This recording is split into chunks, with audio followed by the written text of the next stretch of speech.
Bilang ya.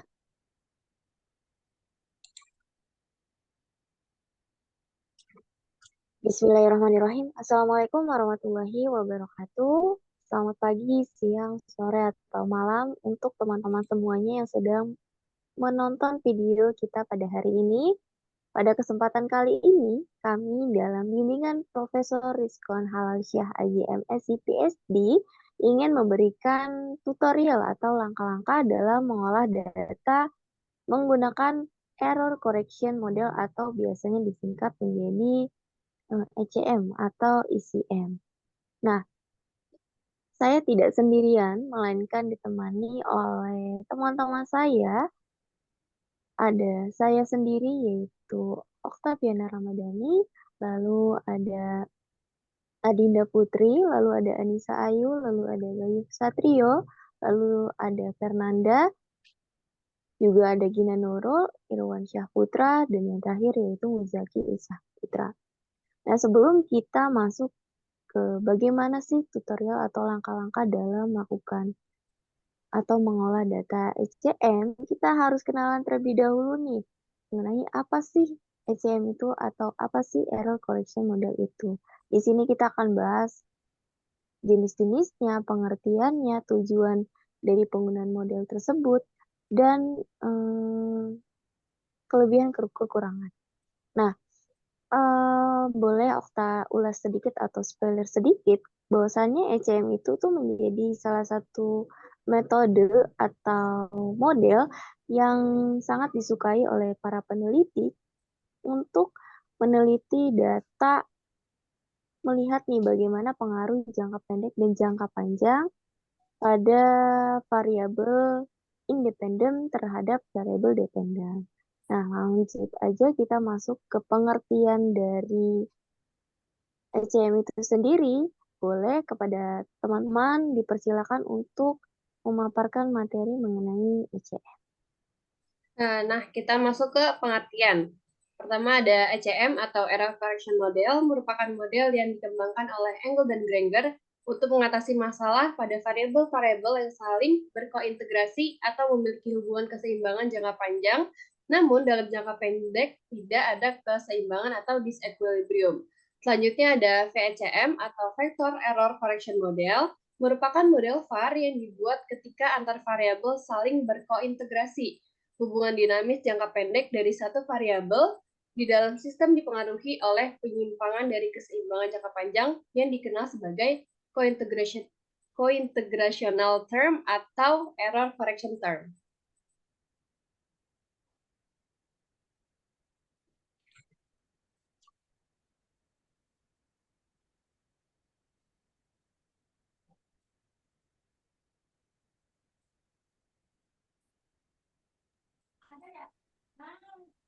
Yang selanjutnya itu ada tujuan dari error correction model. Jadi di sini ada terdapat tiga tujuan. Tujuan yang pertama itu adalah mengatasi autokorelasi.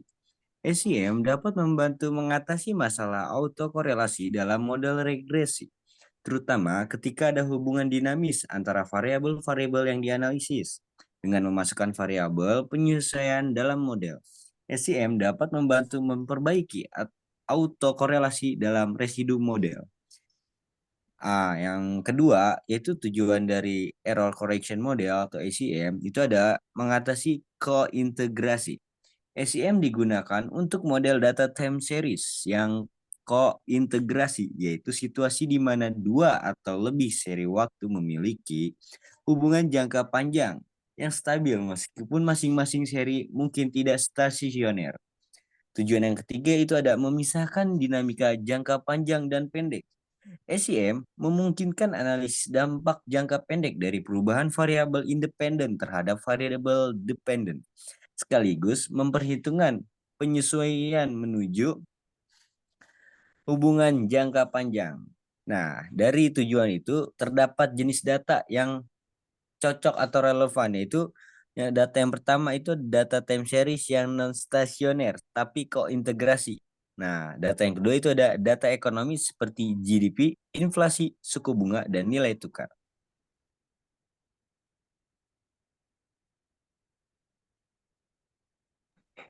Baik, selanjutnya ada tujuan dari Vector Error Correction Model atau biasa disingkat VECM. Tujuan pertama yaitu ada multivariat kointegrasi. Jadi VECM ini adalah perpanjangan dari ECM untuk analisis sistem variabel yang kointegrasi, di mana lebih dari satu persamaan kointegrasi ini mungkin ada. Nah, yang tujuan kedua ini ada interaksi antar variabel. Nah, VHM ini memungkinkan analisis dinamika interaksi antara beberapa variabel dalam sistem, termasuk bagaimana kesalahan dari hubungan jangka panjang dikoreksi dalam jangka pendek. Nah, ada jenis data yang digunakan VHM ini. Yang pertama, data time series multivariat yang non-stasioner tapi kointegrasi. Yang kedua ada data ekonomi makro seperti hubungan antara GDP, inflasi, suku bunga, dan investasi di berbagai negara.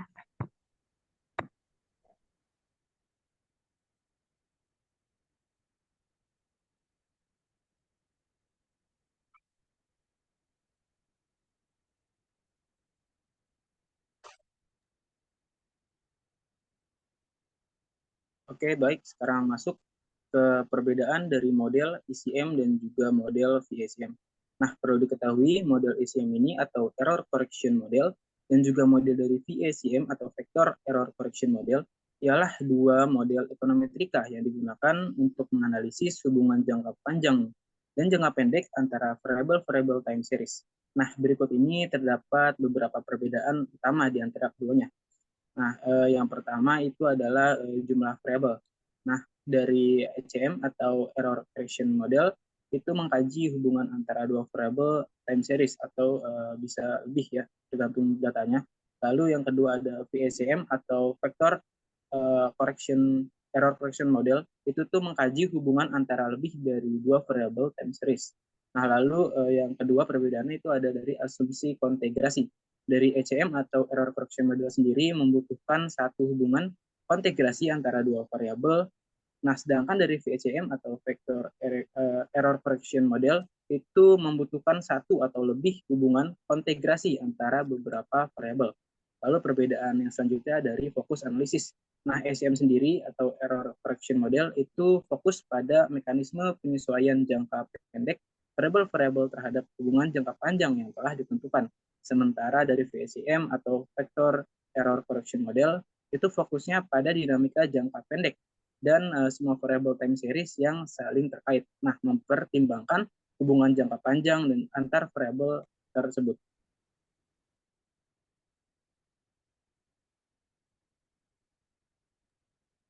Perbedaan selanjutnya pada model ECM dengan model FCM itu terdapat pada bentuk model dan juga penerapannya. Pada ECM itu kombinasi dari persamaan regresi stasioner jangka pendek dan persamaan integrasi jangka panjang. Sedangkan pada FECM itu sistem persamaan regresinya stasioner jangka pendek yang saling berkaitan dengan beberapa persamaan kointegrasi yang menggambarkan hubungan jangka panjang antar variabel. Kemudian di perbedaan penerapan, pada ECM penerapannya itu digunakan untuk menganalisis hubungan antara dua variabel time series seperti harga dan juga permintaan, pendapatan dan juga konsumsi. Sedangkan pada FECM penerapannya itu digunakan untuk menganalisis sistem variabel time series yang saling berkaitan, seperti hubungan antara suku bunga, inflasi, dan juga nilai tukarnya. Perlu digarisbawahi pada pilihan model antara ECM dengan FECM itu tergantung pada jumlah variabel yang dianalisisnya dan juga hubungan jangka panjang yang ingin ditelitinya. Di mana pada ECM ini digunakan untuk dua variabel dengan satu hubungan kointegrasi, sedangkan pada FECM ini digunakan untuk lebih dari dua variabel dengan satu atau lebih hubungan kointegrasinya.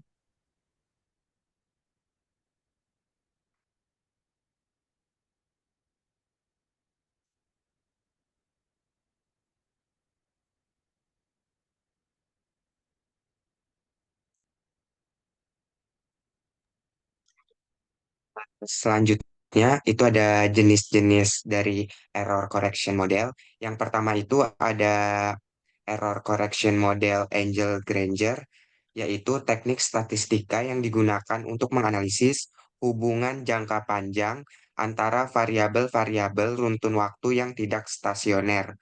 Model ini dikembangkan oleh Robert Angel dan Cliff Granger pada tahun 1983 dan menjadi salah satu metode penting dalam analisis ekonometrika. Yang kedua itu ada error correction model Domois-El-Badawi, yaitu salah satu metode dalam ekonometrika untuk menganalisis hubungan jangka panjang dan pendek antara variabel deret waktu yang tidak stasioner. Model ini dikembangkan oleh Domois dan El-Badawi 1987 sebagai alternatif dari model koreksi kesalahan Angel Granger yang lebih populer.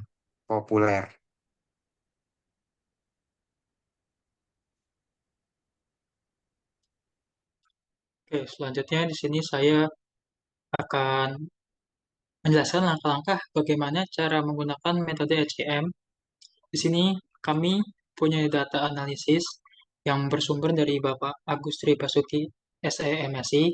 Data ini bersifat time series dari tahun 1986 sampai tahun 2015. Nah, di sini ada keterangannya. GDP itu sama dengan Gross Domestic Bruto, KURS itu sama dengan kurs dolar terhadap rupiah, GFCF investasi, INF sama dengan inflasi, TR sama dengan tax revenue, trade sama dengan nilai perdagangan, AK sebagai angkatan kerja, EVA sebagai industri value added, LIR sama dengan tingkat bunga. Nah, di sini GDP-nya itu sebagai variabel dependent dan sisanya itu sebagai variabel independen atau variabel bebas. Langsung saja kita mulai analisisnya. Pertama-tama kita pindah dulu ke Excel. Kita copy datanya semuanya. Tahunnya tidak perlu di copy, hanya datanya saja. Copy. Selanjutnya kita pindah ke eViews. Karena kita membuat analisis baru, kita pilih create a new eViews workfile. Nah, ini pakai yang date regular frekuensi. Frekuensinya annual. Start date-nya mulai dari 1986 sampai 2015. Oke, klik OK. Nah, setelah itu kita masukkan datanya dengan klik quick. Pilih empty groups series. Kita scroll ke atas.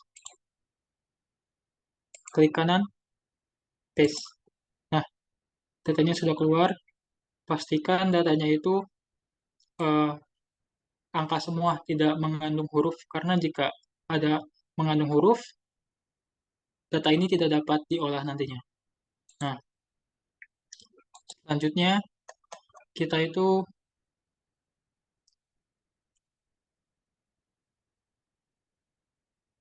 melakukan uji akar unit untuk melihat apakah data yang kita gunakan ini sudah stasioner atau belum.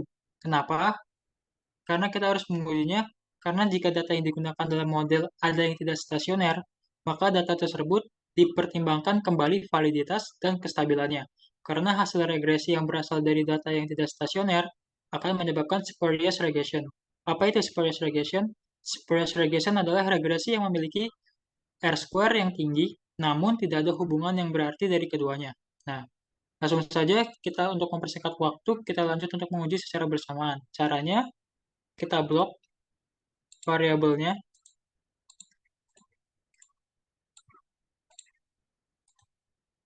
Nah, klik kanan, open as a group. Setelah itu, kita pilih view, unit true test, cross-sectionally independent. Kita coba di level. Nah, kita lihat hasilnya, bahwasannya statistiknya itu masih positif.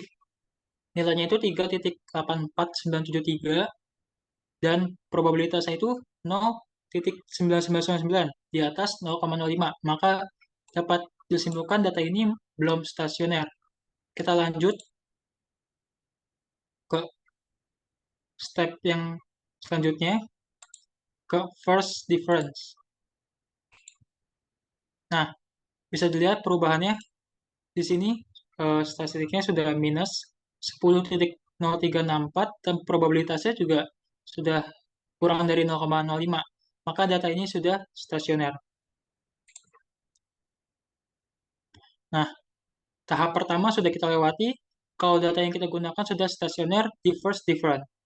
Nah, lanjut untuk uji kointegrasinya. Cara yang pertama kita lakukan dengan regresi dalam jangka panjang.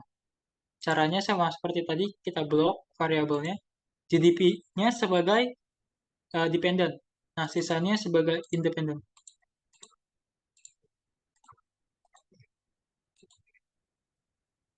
Klik kanan, open as equation. Klik OK. Nah, ini data jangka panjangnya. Kita lanjut ke resitnya dengan cara klik proc, pilih residual series. Nah, ordinary. Di sini kita ganti namanya jadi ECT.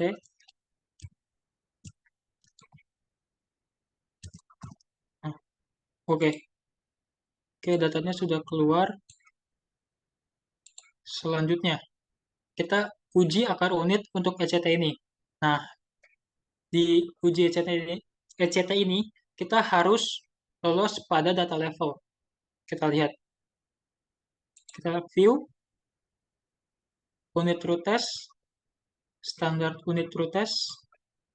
Nah, kita pilih yang level. Oke. Nah, pada data level bisa dilihat sudah stasioner terlihat dari probabilitasnya yang kurang dari 0,05 dan tes statistiknya juga minus di angka 4.092864. Oke, lanjut. Kita beranjak ke regresi jangka pendek, ECM. Nah, dari regresi jangka panjang, yang ini, kita pilih estimate. Nah, selanjutnya kita sisipkan huruf D. Kenapa? Karena data lolos pada stasioner first different dalam bentuk delta. Lalu kita sisipkan D di setiap variabel.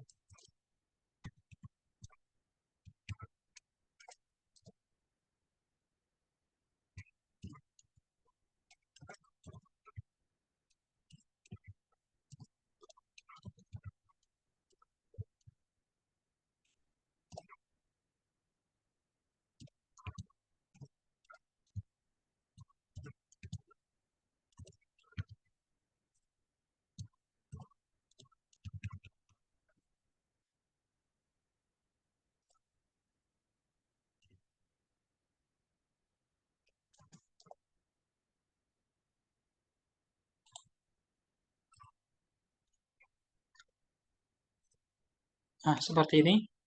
Setelah sudah, kita klik OK. Nah, ini hasilnya untuk yang jangka pendek. Oke, setelah model kita ketahui, kita perlu menguji apakah ini model terbaik atau tidak dengan cara uji asumsi klasik. Nah, di sini ada 5 uji asumsi klasik yang kita gunakan. Pertama, kita akan coba uji normalitas. Caranya kita pilih view,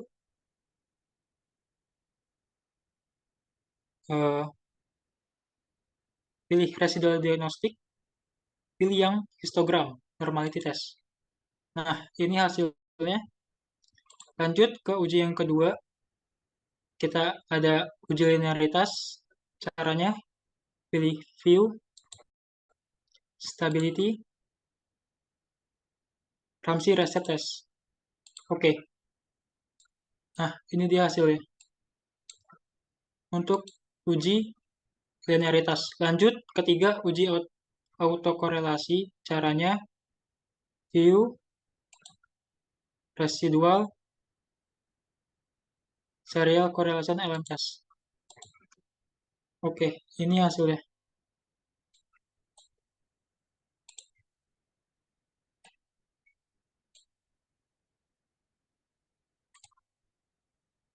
Lanjut ke uji heteroskedastisitas. Nah, pertama kita pilih view residual diagnostic heteroscedasticity test. Nah, kita pakai yang Goofy. Oke. Nah, ini yang uji heteroscedasticitas. Yang terakhir, yang kelima, kita uji multikoliniaritas. Di sini kami menggunakan VEF. Caranya, view,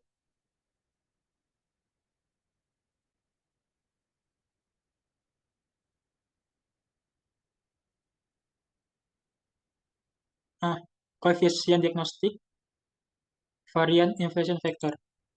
Nah, ini yang terakhir untuk uji VEF. Selanjutnya akan diinterpretasikan hasil analisisnya oleh teman saya.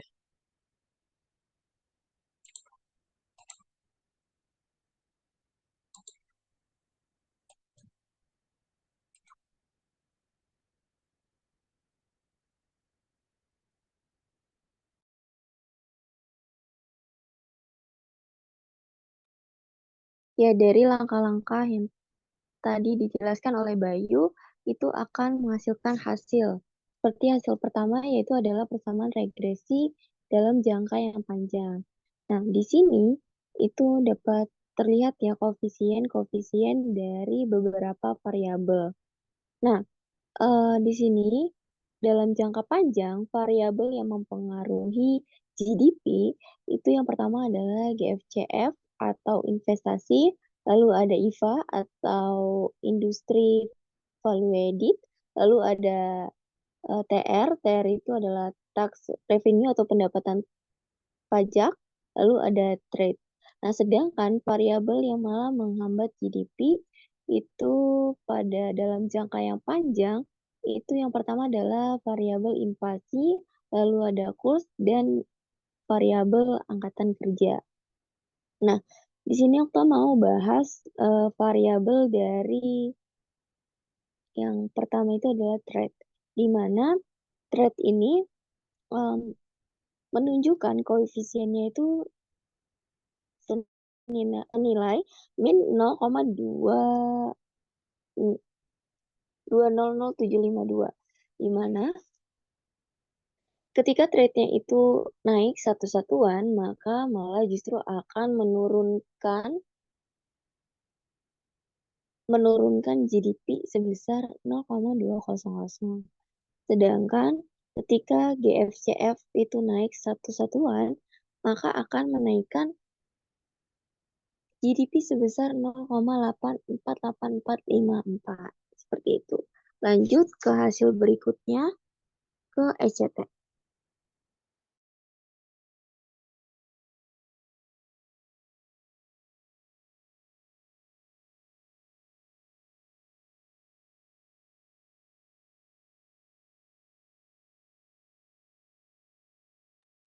Baik, di sini ada tabel dari hipotesis ECT has a unit root atau ECT sudah stasioner pada data level. Nah, di sini kita itu sudah memperoleh residual yang sering disebut dengan error correction term atau ECT. Nah, ECT ini tuh harus diuji apakah data ini tuh sudah stasioner pada data level. Nah, dan hasilnya itu sudah menunjukkan bahwa data ini sudah lolos dalam stasioner pada data level.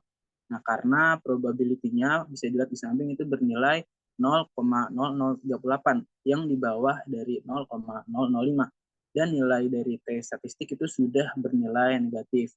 Nah, jadi dapat disimpulkan ini tuh telah terjadi hubungan jangka pendek dengan jangka panjang di dalam model ini.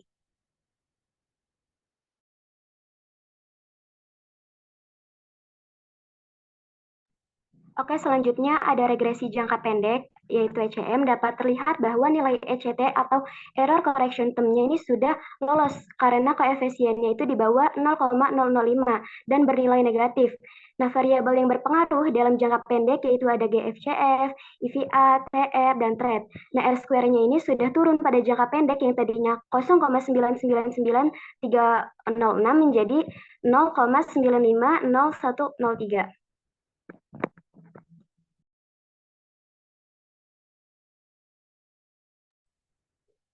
Selanjutnya ada hasil uji normalitas.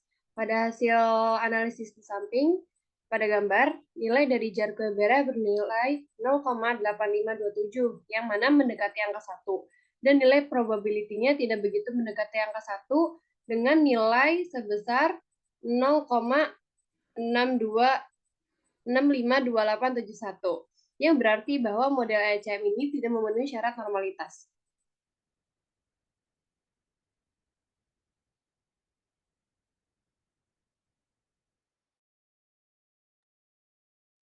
Dapat dilihat pada F-statis, probability senilai 0,9873, di mana nilai tersebut di atas dari 0,05. Maka pada model ini uji linearitas itu sudah memenuhi asumsi linearnya.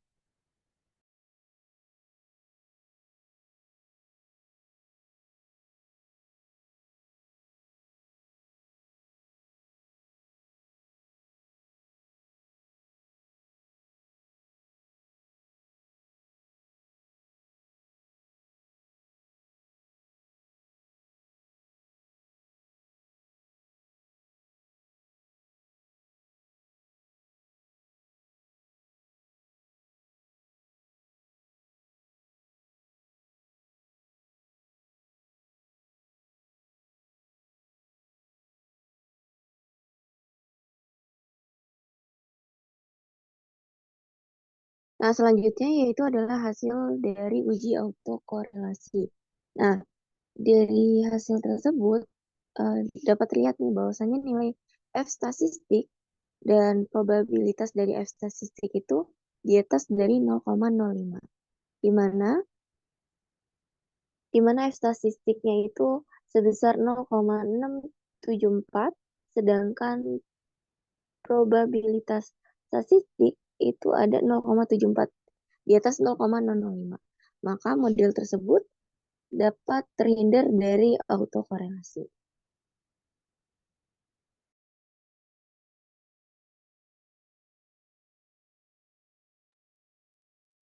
Selanjutnya adalah uji heterokedastasitas, di mana nilai observasi R-square-nya itu di atas 0,05 dengan nilai 5,770020, yang berarti pada data tersebut model ini tidak mengandung heterokedastasitas.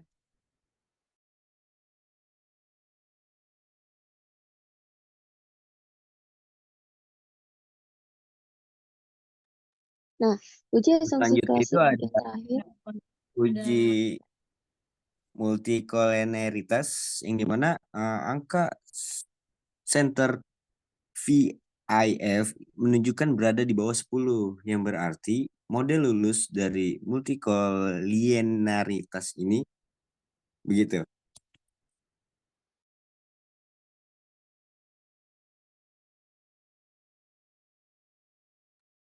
baik, dapat kami simpulkan bahwasanya dari model error correction ini itu akan menghasilkan persamaan jangka panjang dan jangka pendek.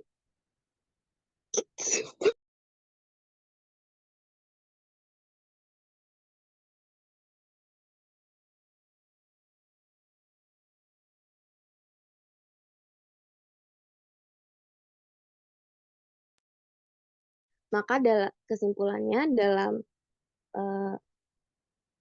error correction model ini akan menghasilkan persamaan dalam jangka yang panjang dan dalam jangka yang pendek.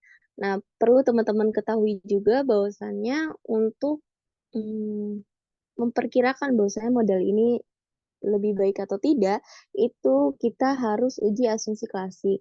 Ada uji multikolinearitas dan uji-uji lainnya, seperti itu. Dan sekian dari kami mengenai tutorial error correction model.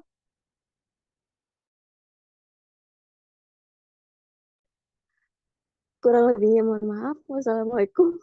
Sumpah gak kuat aja. Terpotong-potong aja ya semua.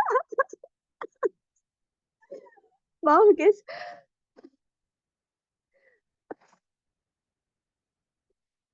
Baik, sekian dari kelompok kami. Kurang lebihnya mohon maaf. Wassalamualaikum warahmatullahi wabarakatuh. Gak bisa semua.